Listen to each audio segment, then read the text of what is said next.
ओम शांती. आजची मुरली आहे 29/4/2025. आज बाबा सांगतात, माझ्या गोड मुलांनो, हा तुमचा जन्म अमूल्य जन्म आहे. ह्या जन्मामध्येच तुम्हाला मनुष्यापासून देवता बनण्याचा, पावन बनण्याचा पुरुषार्थ करायचा आहे. बाबा प्रश्न विचारतात, जे स्वतःला ईश्वरीय संतान म्हणतात त्यांची मुख्य धारणा काय असणार आहे? तर बाबा सांगतात, ते आपसामध्ये खूप प्रेमाने राहतील, प्रेमाने व्यवहार करतील, कधीही आपसामध्ये लढाई झगडा करणार नाही.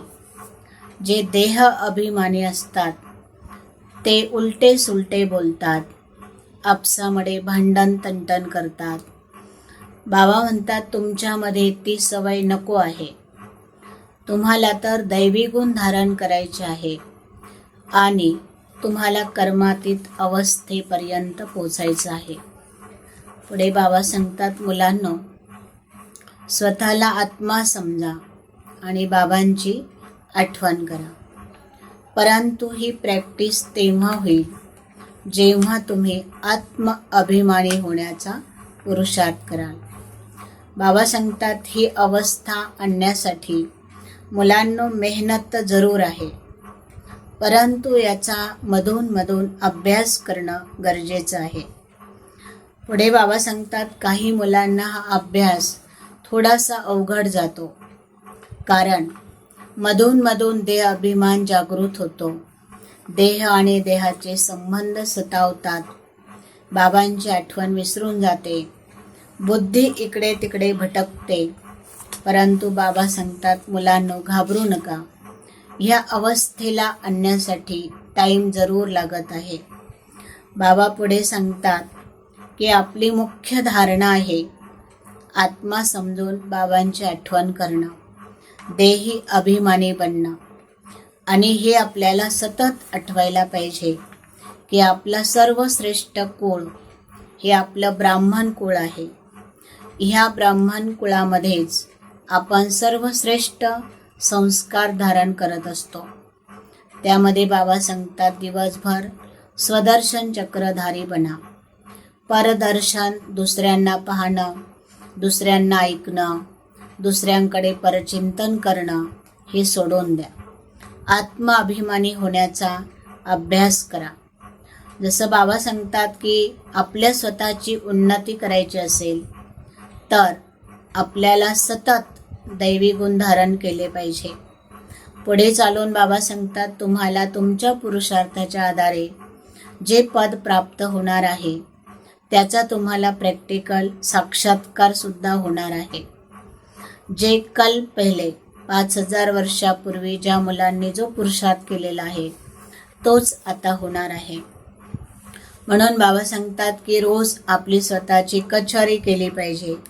दिवसभरामध्ये मी बाबांची किती वेळ आठवण केली, किती दैवी गुणांना धारण केलं, माझ्यामध्ये काही अवगुण तर नाही. आपल्या स्वतःची खान पान, चाल चलन, व्यवहार हा कसा राहिला? फालतू म्हणजे व्यर्थ काही गोष्टी तर केल्या नाही. मी कुणाशी खोटं तर बोलले नाही. चला, खोटं नाही बोलले, परंतु खरं किती बोलले? बाबा म्हणतात, हा अभ्यास करा. पुढे बाबा सांगतात की तुम्ही दिवसभरामध्ये बाबांना जो चार्ट दिलेला आहे तो खरा चार्ट द्या.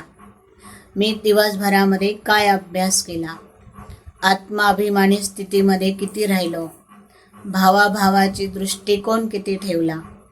आपली एकरस अवस्था जमवायची आहे, याच्यासाठी टाईम जरूर द्यायचा आहे, वेळ काढायचा आहे. वेळ कधीही मिळणार नाही. वेळ आपल्याला काढावा लागतो, पुरुषार्थ करावा लागतो.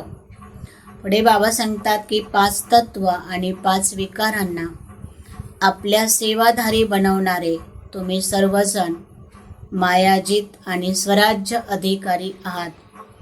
जसं सत्युगामध्ये महाराजा आणि महाराणी ड्रेस बदलवतात, बाबा सांगतात जसं त्यांच्या ड्रेसच्या पाठीमागे दास दासी उभे राहतात, असंच संगमयुगावर आपण मुलं मायाजित स्वराज्य अधिकारी बनाल तर बाबा सांगतात की तुमचं टायटल रूपी ड्रेस त्या ठिकाणी सजवलेलं राहील.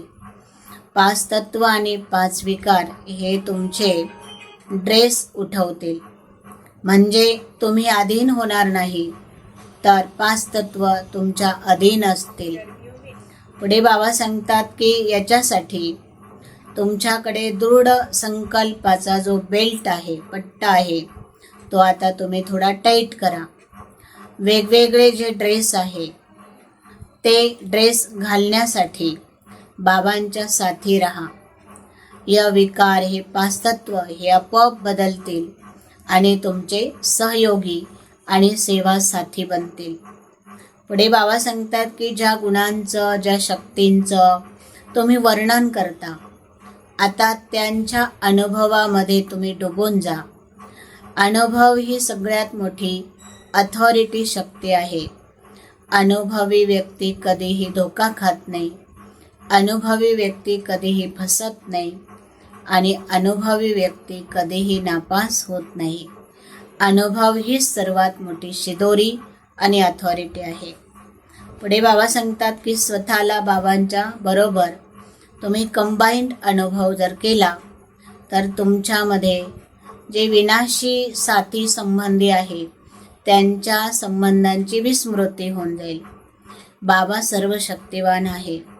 जसा एक सूर्य उगवल्यानंतर संपूर्ण जगातला अंधार नष्ट होतो, तसं एक बाबांची साथ असल्यामुळे मायारूपी अंधार हा जीवनातून नष्ट होईल. माया दुश्मन तुमच्यावर कधी वार करणार नाही आणि तुम्ही कधीही एकटे अनुभव करणार नाही. ओम शांती.